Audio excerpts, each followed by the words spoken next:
Kneel. The word landed on me like a glove across the face, and for a long second the whole grand stair of Hartmere Palace seemed to stop breathing. I did not move.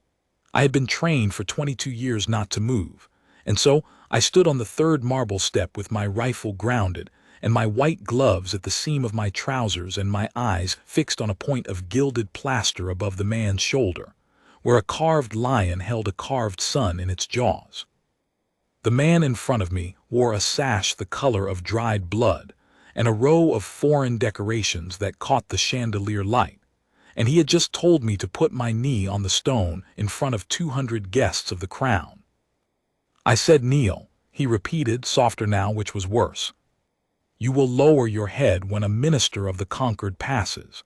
That is the courtesy in civilized houses.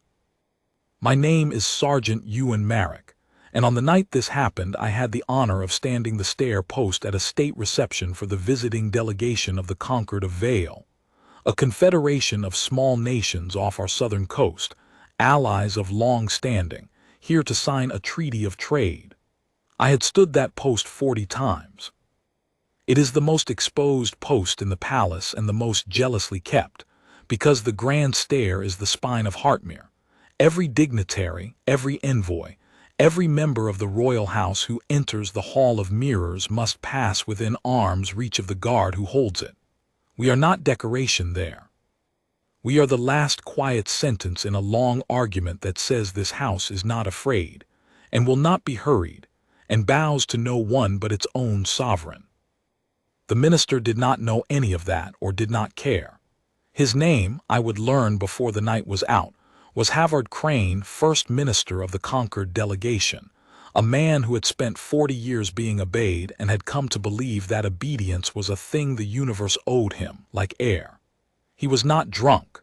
That is what I want you to understand first, because it would have been easier if he were drunk. He was perfectly sober, perfectly groomed, and perfectly certain that the man in the red tunic on the stair was a kind of furniture that had forgotten its place. He had stopped on his way up. The rest of his party, 3 aides, a presse-attaché, a young woman with a folder pressed to her chest, had drifted up 2 more steps and then frozen when they realized their minister was no longer with them.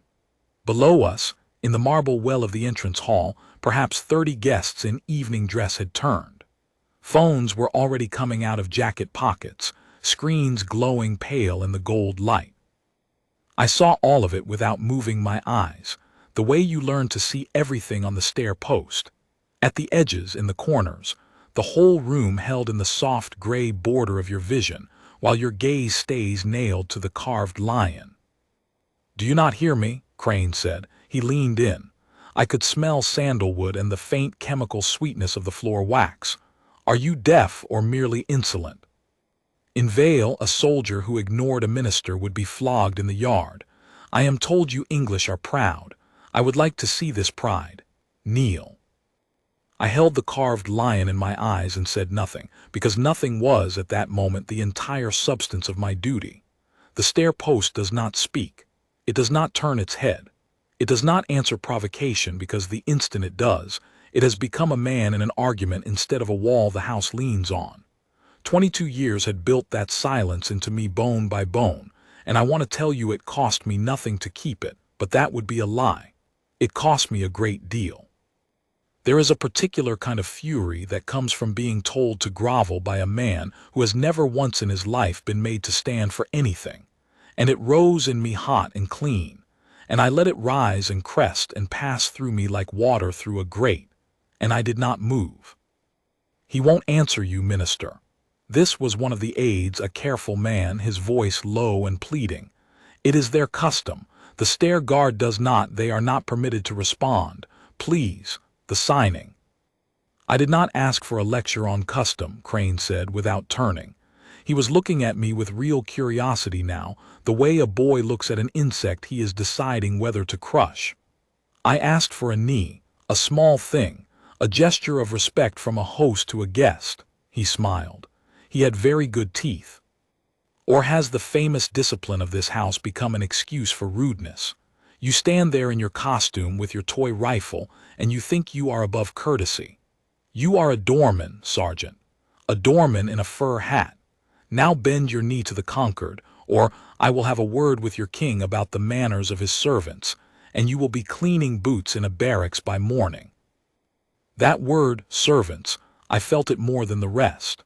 Not because it stung my pride, though it did, but because it told me exactly what kind of man I was dealing with, and exactly how the next 10 minutes were going to go if no one intervened.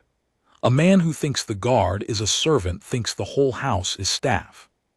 He had come to sign a treaty with people he had already decided were beneath him, and he was testing the floor of the place by stamping on the smallest, stillest thing in it to see if anything pushed back. I am going to tell you what pushed back, but first I need you to stand on that step with me a moment longer, because the silence is the whole story, and if you skip the silence you will think this is a story about a clever line, and it isn't. It is a story about a house, and what a house is for. Behind that unmoving face, here is what I was thinking. I was thinking about the chain, not a chain of metal, a chain of trust. The man at the gate trusts the man on the forecourt. The man on the forecourt trusts the man at the door. The man at the door trusts me on the stair, and I trust the officer of the watch, who trusts the captain, who trusts the colonel, who answers to the crown. Each of us holds a single link and stands as if the whole weight hung on it, because on any given night it might.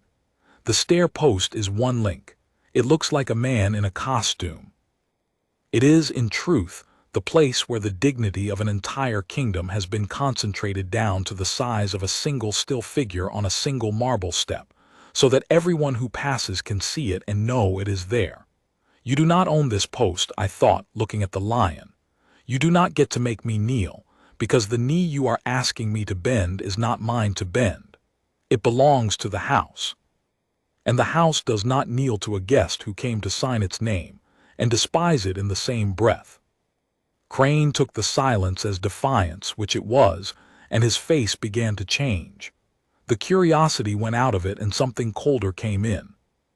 He reached up slowly, and put 2 manicured fingers on the brim of my bearskin and pushed. The bearskin is heavier than it looks. It sits forward on the brow with the weight of a sandbag, and the chin strap holds it, and a man who knocks it crooked has, in the small grammar of the stair post, struck the guard. I felt the cap shift a half-inch and settle, and I felt the whole room feel it. The phones below us had gone from idle to intent. 200 people were at the reception that night, and I would guess 100 of them were now watching, and some part of every one of them had just registered the same thing I had. A guest of the crown had laid hands on the king's guard on the king's stair. Crane stepped back to admire his work the way a man steps back from a painting he has straightened. "There," he said, "you can be touched, you bleed and you flinch like the rest of us, now we both know it." He spread his hands to his party, performing for them, performing for the room. "You see, they want you to believe the statue is sacred. It is paint and fur. Bend, Sergeant, I will not ask again. I will tell you the exact moment the night turned, because it was not my line and it was not my hand. It was a sound. From the top of the grand stair, where the light from the hall of mirrors spilled down the marble like water, came the crisp double crack of boot heels brought together. Once, and then a voice I had heard 1,000 times on 1,000 parade mornings, pitched to carry without being raised. "Stand fast, Sergeant Merrick." It was Lieutenant Aldous Penhale, the officer of the watch. He had come out onto the gallery above us, and he stood there with his hands behind his back and his cap squared and his face like a closed door, and his 3 words did 2 things at once. They told me, "Hold your post, do not engage, the watch has it." And they told Crane, in the only language a man like Crane respects, that the still figure he had been bullying was not alone. There was a name attached to it. There was a rank above it. There was, somewhere up that stair and out into the dark beyond the palace walls, an entire structure that had just turned its head. I want to be precise about what those 3 words did inside me, because it is the part that matters and it is the part that does not show on any video. "Stand fast, Sergeant Merrick." Until that sentence I had been holding a thing alone, not the post. The post is never truly alone, but the weight of the moment, the decision not to react, the long second-by-second labor of swallowing a fury that had every right to come up swinging. A man can carry that alone for a while. It is what the post asks. But it is heavy, and there comes a point, with a hand on your cap and a finger in your face and 200 phones drinking it in, where some animal part of you starts to wonder whether anyone is coming at all, whether the chain you trust is real or a story you tell yourself to stand straight. Penhill's voice answered that animal part before it could finish the question. The chain was real. It had felt me. It was moving. And so the next 10 seconds, which were the worst of the night, because Crane was about to escalate, and I could feel it coming the way you feel weather. Those 10 seconds I stood not as a man wondering if he had been abandoned, but as a man who knew with absolute certainty that the house was now awake and on its way down the stair toward him. That certainty is the whole gift of the post. It is what we give each other. It is the only thing that makes the stillness possible. Crane looked up at the gallery, annoyed. "And who are you?" "Lieutenant of the watch, sir." Penhill did not move from the rail. "I would ask you to step away from my sergeant and rejoin your delegation. The signing party is assembling in the hall." "Your sergeant," Crane repeated, savoring it, "was instructed to show respect to a minister of the conquered and refused. I will not be lectured by a boy on a balcony. Where is your superior? Where is someone who matters?" He turned back to me, and now there was an edge of real heat in him because he had been answered in front of the room and it had not gone the way he expected. This one first. He kneels, and then your captain and I will discuss the conduct of palace staff. He stabbed a finger an inch from my face. "Kneel, you insolent." "I'd take the finger back, minister." A new voice, and a different weight to it. The man who had spoken was crossing the entrance hall below with an unhurried stride that nonetheless ate the distance fast, and the guests parted in front of him without being asked, the way a crowd parts for a man who is plainly used to rooms going quiet when he enters them. He wore the plain dark evening dress of the household staff, no sash, no medals, nothing to look at, and that, if Crane had known anything about the house he was visiting, would have frightened him more than a chestful of decorations. The men who matter most in a palace are very often the ones wearing the least. "And you are," Crane said, but some of the certainty had gone out of it. "Colonel Edmund Vance. I command the household guard." The colonel reached the foot of the stair and stopped and looked up at the minister with the patient, terrible courtesy of a man who has all night and intends to spend none of it. "You've put your hands on one of my soldiers, sir, on a public stair, in front of the crown's guests. I'd very much like to understand why, before this goes any further than it already has." "He would not kneel," Crane said. The words sounded smaller out loud than they must have sounded in his head. "No," the colonel agreed, "he would not. That is rather the point of him." And he let the sentence sit there in the gold light, and I watched the minister begin, for the first time that night, to understand that he had walked off a step he could not see in the dark. I held the lion in my eyes. I had not moved.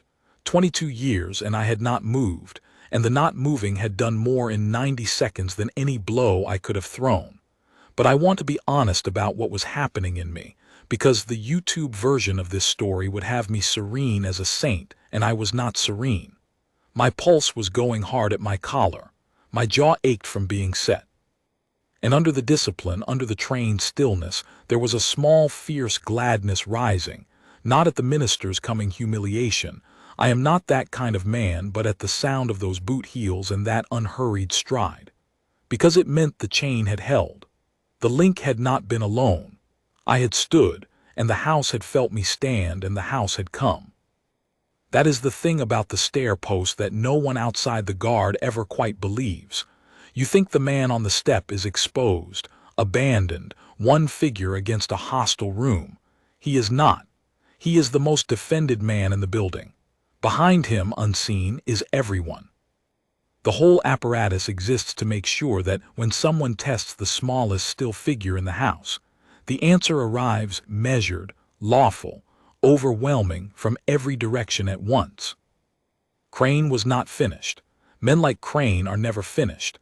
They only escalate because backing down is a language they were never taught.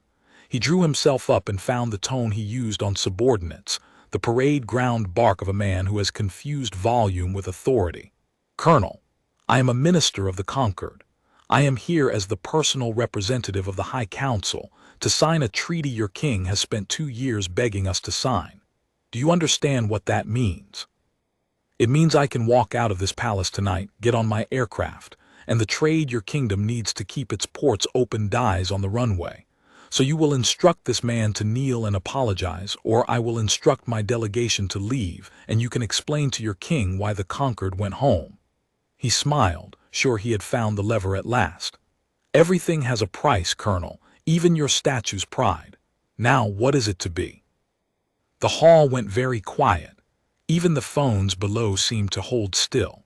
The aide who had pleaded with him earlier had gone the color of the marble, and the young woman with the folder was staring at the floor.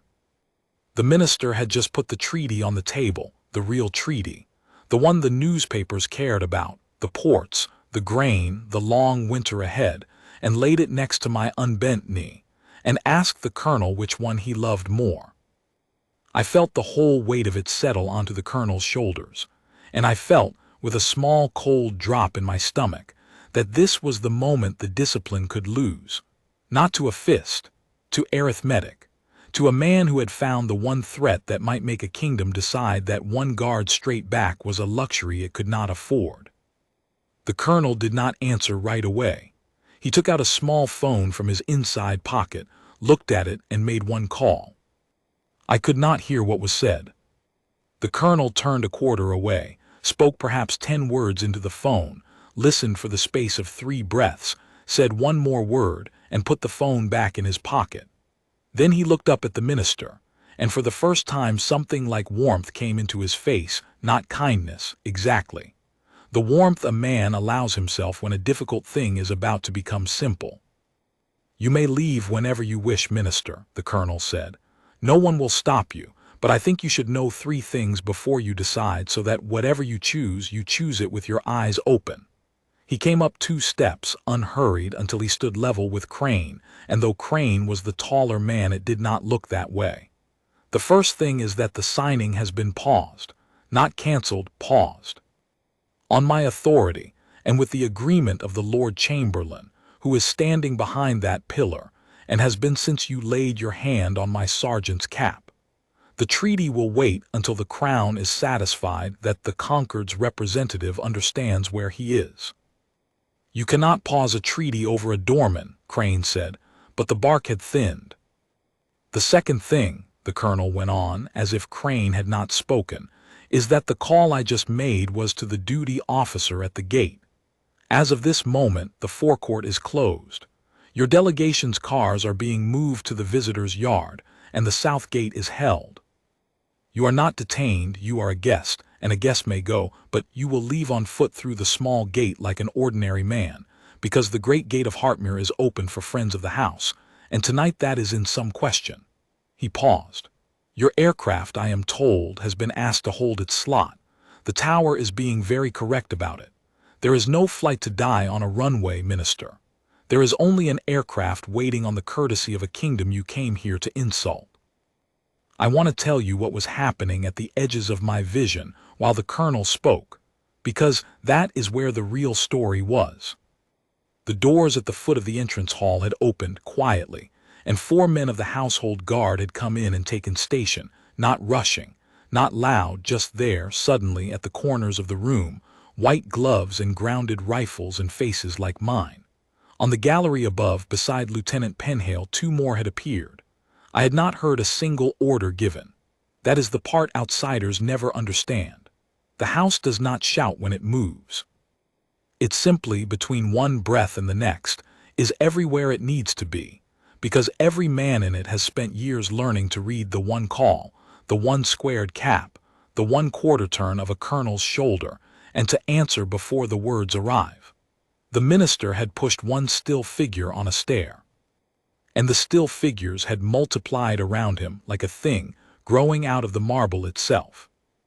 "And the third thing," the colonel said, and here his voice dropped, and the whole hall leaned in to catch it, is the thing my sergeant could not say to you because his post does not permit him to speak, and which I will therefore say on his behalf, as is my right and my duty as his commanding officer." He looked at me. It was the briefest glance, but I have carried it for the rest of my life. Then he looked back at Crane. "You told him to kneel. You called him a doorman and a servant and a statue made of paint and fur. So let me tell you what he is. He is the man this house chose to stand at its most defended point, on its most public night, in front of its most honored guests, including you, precisely because he is the kind of man who will not bend his knee to a threat. That is not a flaw in him, Minister. That is the entire reason he is there. You looked at the stillest, quietest, least armed man in this palace, and you thought you had found the place where the house was weak." The colonel almost smiled. "You found the place where it is strongest. The knee you asked him to bend does not belong to him. It belongs to a kingdom, and a kingdom does not kneel to a guest who has not yet learned the difference between being received and being obeyed." The silence after that was not the silence of a room gone quiet. It was the silence of a room that has understood something all at once. I heard it as a kind of pressure change, the way your ears feel a door opening in a sealed house. Below us, the phones were still up, still recording, but no one was whispering now. They were simply watching the minister of the conquered stand on the third step of the grand stair of Hartmere with nowhere left to put his certainty. And here, I think, is the part that surprised me most looking back. Crane did not explode. I had braced for it, the shout, the threat made good, the storm. It did not come. Because the storm is what men like him reach for when they still believe they hold the lever. And the colonel had, very gently and very completely, taken the lever out of his hand and shown him it had never been connected to anything. The treaty he had brandished was not his to walk away with. It belonged to the High Council that had sent him, and the High Council, he was beginning to realize, would not thank him for sinking 2 years of patient work because a sergeant would not kneel for his vanity. The aircraft he had threatened to board was holding its slot on the tower's courtesy. The room he had performed for had turned to stone around him. He had come into the house swinging the biggest weapon he owned, and discovered that the house was simply larger than his weapon, in every direction, quietly, all at once. He looked at me. For just a moment the contempt was gone, and there was something almost like curiosity again, but a different kind. The curiosity of a man who has just learned that the rules he lived by do not run everywhere, and is trying to understand the rules that do. "You truly will not speak," he said. It was not quite a question. "I am permitted on the stair post one exception to silence. It is not for provocation, and it is not for insult, and in 22 years I had never once used it. It exists for a single purpose. If a guest of the crown, in good faith, asks the guard a direct and proper question about the duty he is performing, the guard may give one plain answer and then return to silence. The colonel knew the rule as well as I did. He gave the smallest nod permission and a kind of trust. So I moved my eyes, for the first time in 200 seconds, down from the carved lion and onto the face of the first minister of the conquered of Vale, and I spoke the only words I said the entire night. "I keep this stair for everyone who has to climb it after you, sir, even you." Then I lifted my eyes back to the lion and grounded my rifle a half-inch more firmly on the marble, and was a statue again. I have thought about those words a great deal since. They were not clever. I am not a clever man, and the stair post does not reward cleverness. But they were true, and truth said plainly in a room full of people who have just watched a man try to bully a kingdom has a weight that no clever line could carry. I keep this stair for everyone who has to climb it after you, the aides who would come after him, the envoys of nations with no decorations to flash, who would climb that stair frightened and small and hoping not to be despised. The young woman with the folder who climbed it every day. The crown's own children, one day learning the house. And yes, even Crane, because if he ever came back, if he ever learned, the stair would be there for him too, held by a man who had not bent, which is the only kind of stair worth climbing. A figure stepped out from behind the great fluted pillar at the foot of the stair, and the last of the minister's certainty went out of him like air from a cut tire. I knew the man. Everyone in the house knew him. He was the Lord Chamberlain Sir Reginald Aldworth, the king's most senior officer of the household, the man who runs the palace the way a heart runs a body, unseen and constant. He had been standing behind that pillar, the colonel had said, since the moment Crane's hand touched my cap. He must have come down from the Hall of Mirrors at the first crack of Penhale's boots, and he had simply waited, in the shadow of the pillar, letting the colonel and the watch handle the matter exactly as the house is built to handle it, ready to step in only if he was needed. He had not been needed. That, too, was the system working, the senior man holding his hand because the structure beneath him was sound. Minister Crane. The Lord Chamberlain's voice was old and dry and unbothered. I am sorry the evening has taken this turn. It need not have. You are, of course, free to go. The colonel has explained your options, and they are generous. But before you choose, I am instructed to tell you that His Majesty has been informed of the events on the stair. A pause, weighed out to the gram. He sends his compliments to Sergeant Marrick on the conduct of his post. That last sentence went through the room like a current. His Majesty had been informed. His Majesty sends his compliments to the sergeant, not regrets to the minister. Not apologies for the awkwardness. Compliments to the man who would not kneel. In the small and exact language of a royal house, the king had just told 200 witnesses and the entire delegation of the conquered precisely where he stood, and he had done it without leaving his chair. The chain I had thought about on the step, the gate, the door, the stair, the watch, the captain, the colonel, the crown, had run all the way to the top, and the top had answered. Quietly. Completely. The way the house always answers. Havard Crane stood on the third step of the grand stair of Hartmere Palace for what felt like a very long time, though it was probably no more than 5 seconds, and I watched a thing happen in his face that I had seen only a few times in my life. I watched a man's whole map of the world quietly redraw itself. He had arrived believing he was the largest object in the room. He was leaving having discovered that he had been standing, the entire time, inside something much larger than himself, a structure that did not need to raise its voice to be the final word, because the final word had been built into its walls long before he was born, and would be there long after he was forgotten. He inclined his head. It was not a bow. A man like that does not bow, and the house would not have wanted him to. A forced bow is worth nothing. But it was an inclination, a small lowering of the chin, the first honest gesture I had seen from him all night. He gave it to the colonel, and then, after a hesitation, he turned and gave a smaller one to me, to the sergeant on the step, the doorman in the fur hat, the statue made of paint and fur. I did not acknowledge it. I held the lion. But I saw it, and I have not forgotten it, and I think it cost him more than a kneel would have cost me. Then he gathered his delegation with a glance, and they came down the stair past me in a tight, silent knot, and the 4 men of the household guard at the corners of the hall fell in at a discreet distance, and the minister of the conquered left Hartmere Palace on foot, through the small gate, like an ordinary man, which is to say, like every other man who has ever walked into a great house believing his rank made him exempt from its dignity, and walked out having learned that no rank ever does. The signing went ahead the next morning. That surprised people when the story got out. They expected the treaty to die, the delegation to storm home, the long winter to come. It did not happen, and the reason it did not happen is the truest part of the whole night, so I will tell it plainly. The High Council of the Conquered, when it learned what its first minister had done, did not back him. They were not sentimental men.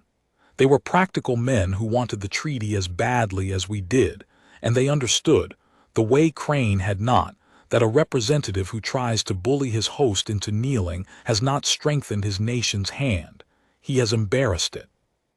By dawn, a second man had flown in to lead the signing, a deputy minister named Sorrel, a quiet, careful person who climbed the grand stair that morning with his hat literally in his hands and stopped at my post and looked at me and said, "I am told you held this stair last night against my minister." On behalf of the conquered, Sergeant, I would like to apologize for him, and to say that the nation he insulted by his conduct was not yours, it was mine. I am not permitted to answer such things on the post, so I did not. But the colonel was beside me. He had taken to standing the morning watch on the stair himself that week, which is not a thing colonels do, and which told the whole house something without a word, and the colonel said, "The sergeant accepts your apology, Deputy Minister. Welcome to Hartmere. The stair is yours." And Sorrel climbed it, and signed the treaty in the Hall of Mirrors, and the ports stayed open, and the grain came, and the long winter that the newspapers had feared turned out to be an ordinary winter after all. The video, of course, got out. 100 phones in that hall, and a thing like that does not stay inside the walls. By the second morning there were a dozen versions of it, shaky and bright and shot from a dozen angles in the marble well, and most of them stopped at the moment my eyes came down and I spoke my one line, because that is the moment that travels. I have watched it once. Only once. It is a strange thing to see yourself from the outside, the still red figure on the step, the minister leaning in, the whole room a wall of glowing screens. From the outside you cannot see the fury passing through me like water through a grate. You cannot see the ache in the set jaw or the pulse going hard at the collar. From the outside it looks effortless, which is the great lie of the stair post and the reason people misunderstand it. They think stillness is the absence of feeling, when it is the mastery of it. What I want people to take from that video is not the line. The line was the smallest part. What I want them to see is everything that moved around the still figure while the still figure did not. The boot heels on the gallery, the lieutenant's 3 words, the plain dark suit crossing the hall, the 4 men appearing at the corners without an order, the one call. The closed forecourt, the held gate, the aircraft on the tower's courtesy, the Lord Chamberlain in the shadow of the pillar, the king in his chair sending his compliments down the chain. None of that was luck, and none of it was for show. It was the house doing the one thing a house is for, making sure that when someone tests the smallest, most exposed, most defenseless-looking man in it, the test is answered lawfully, proportionately, and from every direction at once, so that the next man who stands that post knows in his bones that he does not stand it alone. People ask me sometimes whether I was frightened. Standing there, hand on my cap, a room full of cameras, a minister threatening to sink a treaty over my knee. The honest answer is no, and the honest reason is not bravery. It is the chain. I was the most defended man in the building, and somewhere underneath the fury and the ache and the trained stillness I knew it. I had felt the house behind me the way you feel a wall at your back in the dark. You cannot see it, but you know that if you lean, it will hold. That is what the stair post teaches you after enough years, and it is the thing I would most want a young guardsman to understand on the night he first holds it. You are not a lonely statue that the powerful may push. You are the visible edge of an invisible structure, and the structure is watching, and the structure will come. Your only job, your whole job, is to stand still long enough to give it time to arrive. Crane, I heard later, was quietly recalled. Not disgraced, men like him are rarely disgraced, but moved sideways into a post with a longer title and less to push against, and I do not think of him often. I bear him no grudge. He did me a strange service, in fact.